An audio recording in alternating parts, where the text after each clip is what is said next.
तो हेलो दोस्तों, आप सभी का स्वागत है हमारी आज की नई वीडियो में। आज हम कुछ अच्छी बातें बताने वाले हैं जो कि प्रेमानंद जी महाराज बोले हैं।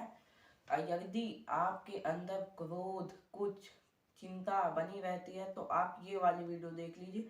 आपकी सब चीज दूर हो जाएंगी, सब दुख जितना है वो सब दूर हो जाएगा, जितनी वासनाएं हैं वो भी दूर हो जाएंगी। तो चलिए देखते हैं इनकी वीडियो। तो अगर सब सुविधाएं तो भी हफ्ते 10 दिन में एक बार इस वेग को सहना तो सीखे। कस के भूख लगे और आज नहीं पाएंगे। एक दिन किसी व्रत का अनुष्ठान करने के लिए हम नहीं कह रहे, लेकिन इस वेग का आनंद तो लीजिए ना कभी।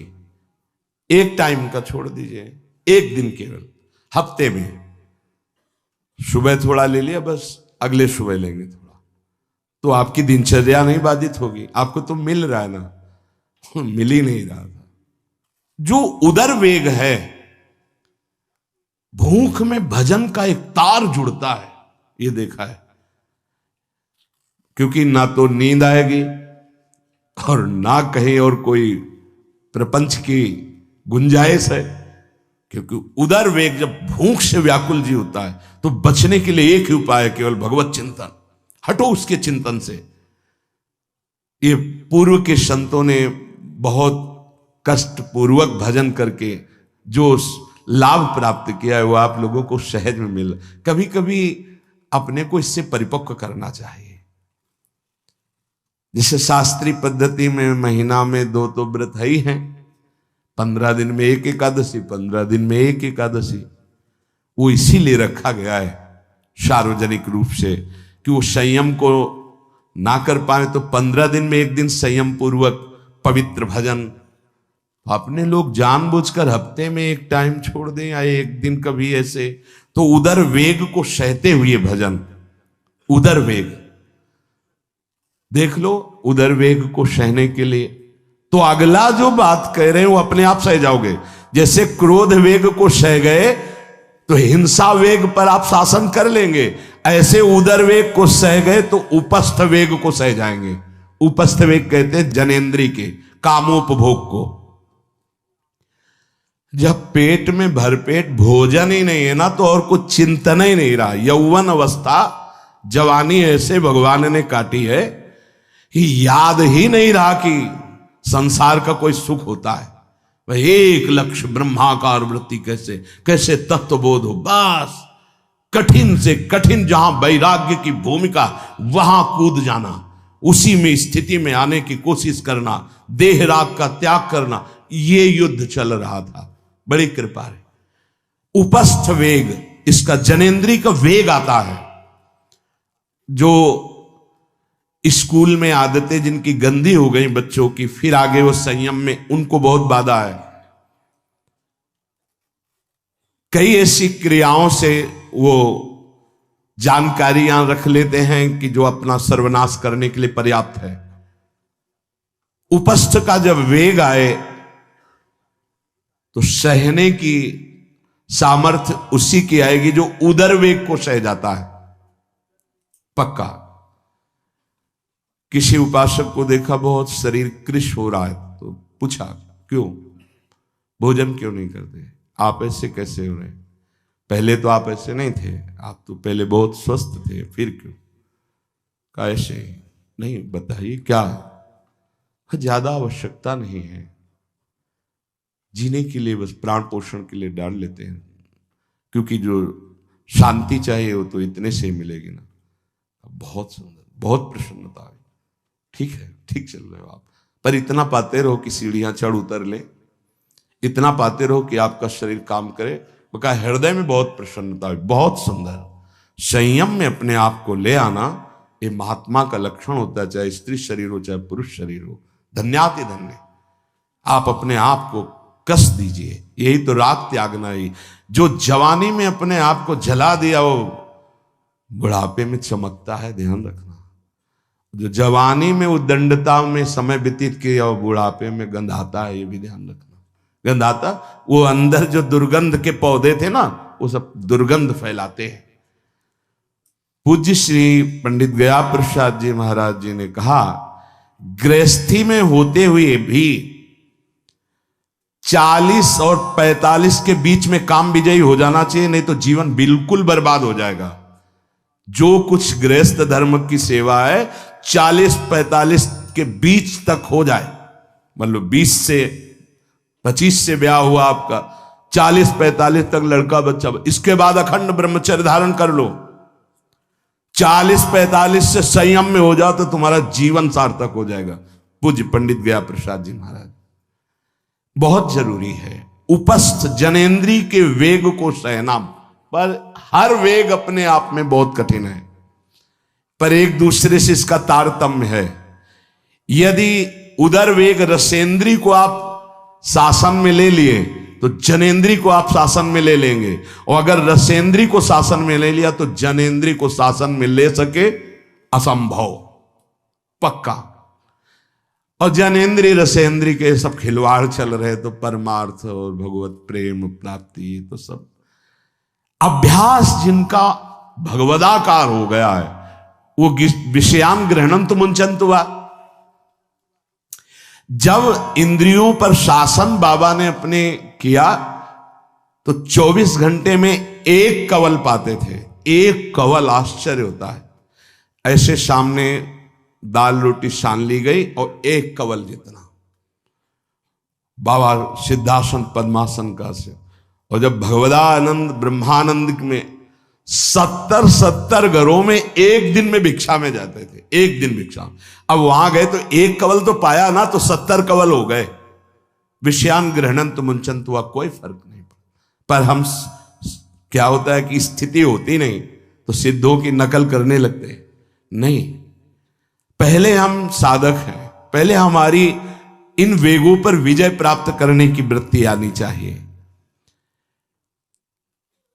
वाणी का वेग, मन का वेग, क्रोध का वेग, हिंसा का वेग, उदर का वेग और जनेन्द्री का वेग, एतान वेगान सहते यस्तु विद्वान, वही शास्त्रों के रहस्य को जानने वाला परमार्थी है जो इतने वेगों को सह जाए। निंदा चास्य हृदयम नोपहन्यात, इसके बाद जब उसकी निंदा हो तो उस पर कोई फर्क नहीं पड़ना चाहिए। इसके बाद जो इन सब वेगों को सह गया है, अब उसकी निंदा हो रही, कोई निंदा कर रहा है तो उसको आनंद पूर्वक सह जाए। ऐसा क्यों कहा? इसके बाद अगर दोष है, निंदा हो रही, तब तो संभालना ही, ये गलती हो गई आपसे। जब आप दोष रहित है फिर निंदा हो रही तो आनंद पूर्वक आपको उसका विरोध नहीं करना, सहना है, क्योंकि ये सहना बिल्कुल भगवत साक्षात्कार के नजदीक ले जाएगा।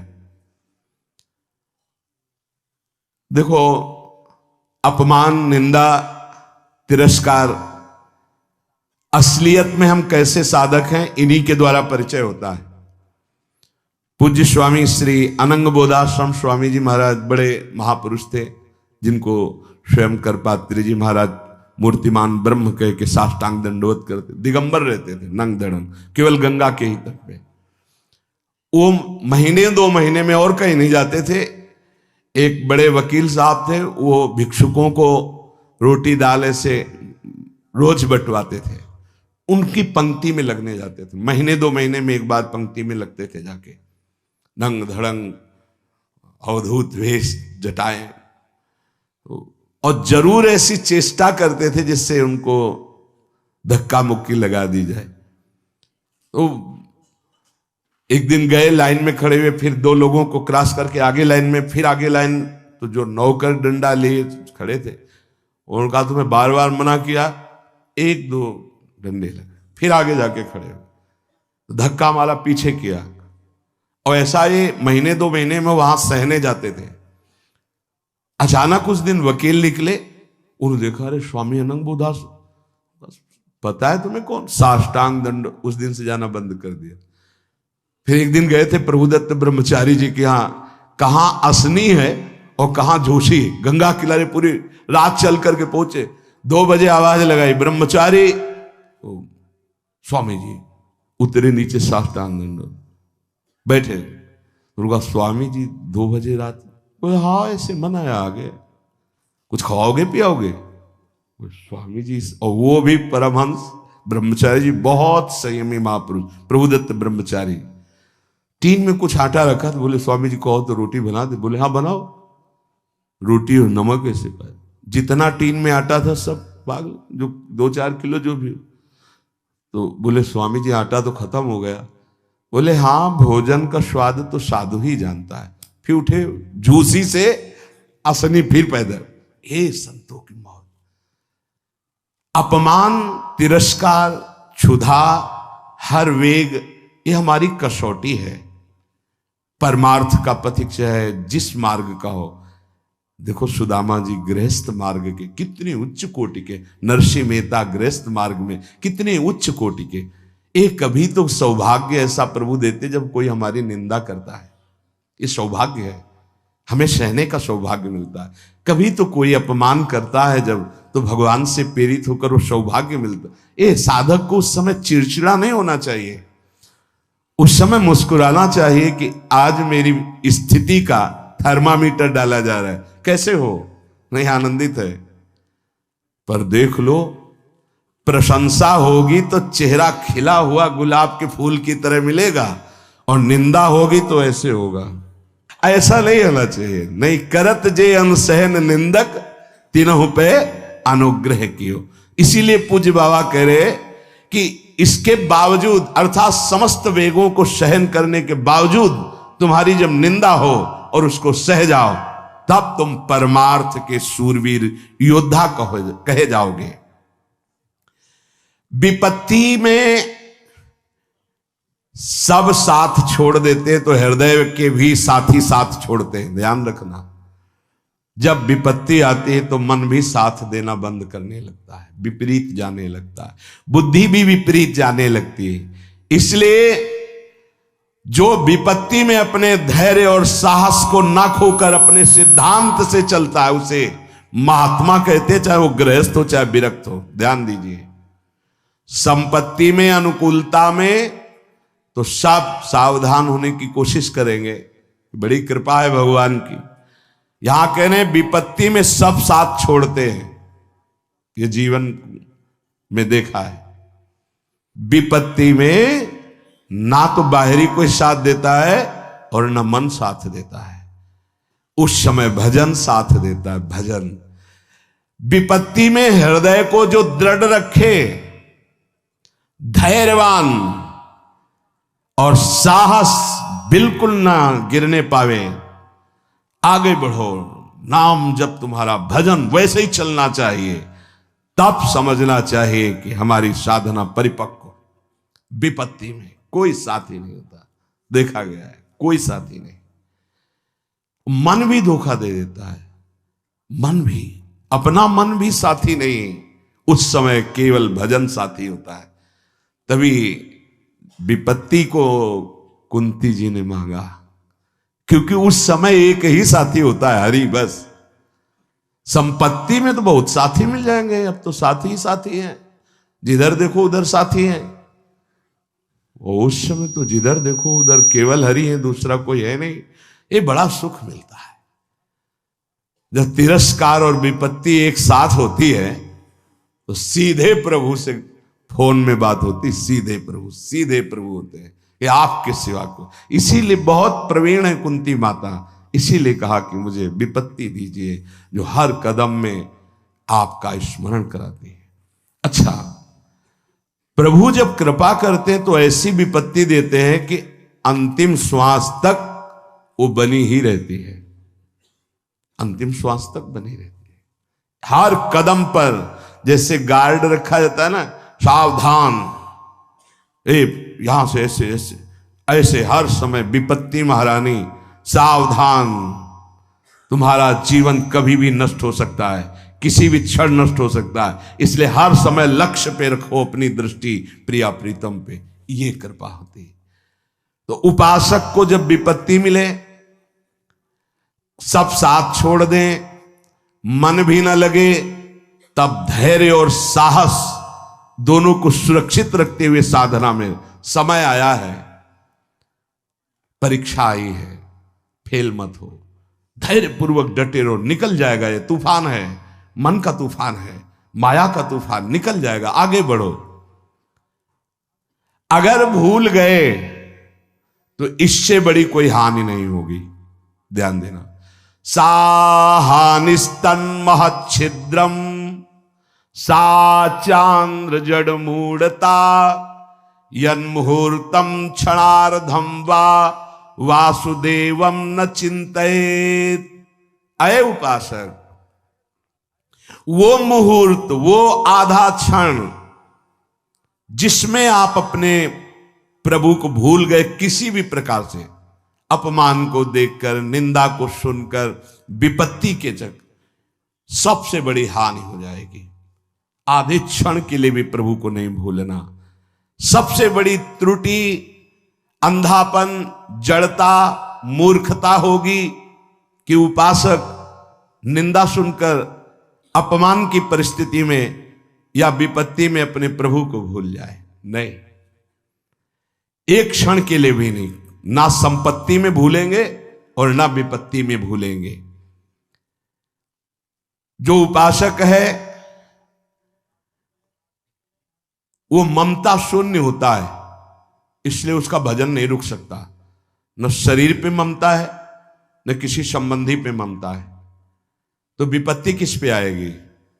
इन शरीरों पर ही तो आती है। विपत्ति किस पे आएगी? संबंधों पर ही तो आएगी। तो उसका भजन क्यों नहीं रुकता? क्योंकि ममता शून्य है। इसीलिए इस ममता पर प्रहार गुरुदेव करते हैं, आचार्य शास्त्र करते हैं। ममता शून्य बनो, अपनी ममता केवल प्रियालाल से, तो भारी विपत्ति में भी हमारी ममता सुरक्षित श्यामा श्याम से, उनका चिंतन चलता है। एक एक कदम पर वो मुस्कुराते नजर आते हैं, जब किसी का सहारा नहीं होता, किसी का भरोसा नहीं होता, कोई अपना नहीं होता है। ये जानबूझ करके किया जाता है, नहीं तो संसार में सबके कुछ न कुछ अपने होते हैं। संसार में कुछ न कुछ सपने होते हैं और कुछ अपने होते हैं। जानबूझकर सब सपने मिटाए जाते हैं और सब अपनेपन मिटाए जाते हैं। हमारा स्वप्न भी प्रभु होते, कल्पना, भावना, चाहत, गति, जो हमारे प्रभु होते हैं, हमारा अपनापन भी प्रभु से होता है। अब व्यवहार में सब अपने हैं। अब देख लो, पहले एक बार अपनापन हटाया, ममता हटाई, प्रभु के चरणों में रखी, इसके बाद अब सबसे प्रभु भाव से नाते नेह राम के मने, अब कोई फर्क नहीं। पर अभी ममता से समता में नहीं पहुंचे, इसलिए ममता हटानी है। एक बार हटाओ, अपने शरीर से, अपने संबंध से, अपने इंद्रियों के भोगों से ममता हटाकर श्री जी के चरणों में। एक अहमता ममता ये जग में है दुखदाई, ये जब श्री जी की ओर लगे तो होत परम सुखदाई। उपासक को क्यों विघ्न नहीं पड़ता भजन में? क्योंकि उसकी कहीं ममता ही नहीं होती। अमुक पधार गए, आओ तो मृत्यु लोक है, जाना ही है, राधा राधा राधा। बलराम ब्रजवासी बताते हैं कि उनके बगल में एक गृहस्थ भक्त थे, तो उनका पुत्र मथुरा गया तो एक्सीडेंट से पधार गया, और उनके 4 घंटे जप का नियम था, तो 2 घंटे हुए थे, वो जप रहे थे। सूचना ही कि आपके पुत्र का एक्सीडेंट हो गया और ऐसा ऐसा, तो उनका है या पधार गया? बोले पधार गया। बोले जब पधार ही गया तो आगे का कार्य आप लोग देखो, 2 घंटा रह गया, पूरा जप हो जाने पर ही हम उठेंगे। पूज्य श्री मुखिया जी महाराज, जो इस समय गाते हैं, राधा वल्लभ जी, इनके पिताजी बड़े मुखिया जी कहे, जहां राधा वल्लभ जी के सामने हारमोनियम में ऐसे हाथ रखा और एक बार राधा वल्लभ जी को देखा, आंख बंद की, तो समाज पूरी होने के बाद ही आंख खुलेगी। इतने में सूचना है कि आपके बड़े पुत्र को अग्नि के द्वारा ऐसा, तो शरीर पूरा हो गया। तो बस राधा वल्लभ जी की तरफ देखा, आंख मूंद ली, पूरी समाज करने के बाद ही उठे। क्यों? क्योंकि ममता शून्य है। ममता युगल चरणारविंद में राधा वल्लभ लाल जी के जाने का समय निश्चित है, चला गया। अब हम श्री जी की सेवा में उसका मंगल ही होगा, ये आना बड़ा कठिन है। ममता का त्याग होना बड़ा कठिन। आप सभी लोगों ने सुना, कितना अच्छा कहा भगवान जी के बारे में। और अपने मन को शांत करने के लिए जो जो बताया वो करिए, अपने मन को शांत करिए, किसी पर गंदे आचरण से देखिए मत, और अपने मन और अपने वाणी को कंट्रोल में रखिए। जैसे कि सभी लोग धीरे धीरे कर रहे हैं, इनकी बात ये बहुत फेमस हो रहे हैं कुछ बीच से। तो आप भी अपने अच्छे आचरणों में रहिए, सभी का सम्मान कीजिए, अपनी